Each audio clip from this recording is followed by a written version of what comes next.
Kusang humarap sa Independent Commission for Infrastructure o ICI ang mga kongresistang sina Arjo Atayde at Dean Asistio. Pero hiniling nilang huwag isapubliko ang pagdinig. Nasa frontline ng balitang yan si Gerard de la Peña.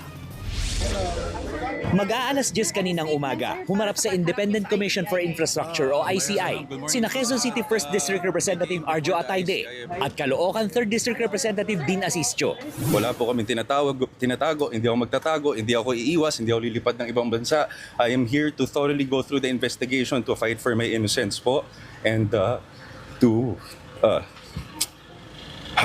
Wala naman po dapat itago kaya lahat po sinabi natin. Sir, may mga... Dininay po natin at paulit-ulit po nating i-deny na meron po tayong kinalaman sa implementation ng mga project sa ating district. Sir, have you met...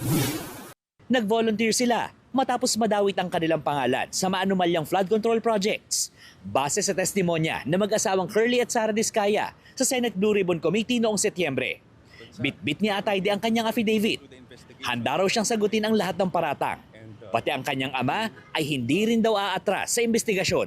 it's all hearsay po, sir. I'm ready to answer po. I'll lay the cards on the table. Facts lang po. Si Congressman Asistio, mas gustong humarap sa ICI kaysa sa Senado para maipaliwanag ang kanyang panig at maiwasan ang trial by publicity. Para sa akin po kasi mas proper forum po ang ICI. Bakit, sir? Dahil po sila po yung in-instruct ng ating Pangulo para imbestigahan. Meron po tayong tinatawag na interparliamentary courtesy.